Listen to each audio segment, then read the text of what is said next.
Hi guys, स्वागत आहे तुमचं मराठी टॅरो रीडिंगमध्ये. फ्रेंड्स, या रीडिंगमध्ये आपण पाहणार आहोत की तुमच्या कोणत्या गोष्टीवर कोणती व्यक्ती जळत आहे. तर पहा फ्रेंड्स, इथं प्रेमाचंही कार्ड आलं आहे आणि पैशाचंही आहे.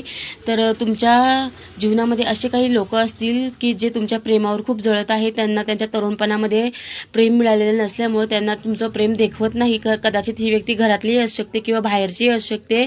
तुमचं प्रेम त्यांना अजिबात देखवत नाही. ते तुमच्यावर खूप जळतात, तुमच्यावर वास ठेवून आहेत आणि ग्रहणाची एनर्जी आहे. कारण पहा, त्यांना त्यांच्या जीवनामध्ये जे काही मिळाले नाही ते तुम्ही मिळवलेलं आहे. तुमचं जीवन खूप सुखी आहे हे पाहून ते लोक जळत आहे. तुमचे पैशावरही काहींच्या लोकांच्या बाबतीत पैशांवरही काही लोक जळत आहेत. तर तुम्हाला त्या लोकांविषयी जज करायचं नाही, फक्त त्या लोकांपासून दूर राहायचं आहे. आणि काही लोकांचे लग्न खूप चांगले चाललेले आहेत, त्यांच्या लग्नामध्ये त्यांच्या संसारामध्ये खूप प्रेम आहे हे पाहूनही काही लोक जळत आहे. तर तुमच्या जीवनामध्ये अशी कोणती व्यक्ती आहे का जी तुमच्यावर जळते ते कमेंट्स करून नक्की सांगा. कारण इथं दोन्ही प्रकारची एनर्जी आलेली आहे, पैशाची आणि प्रेमाची.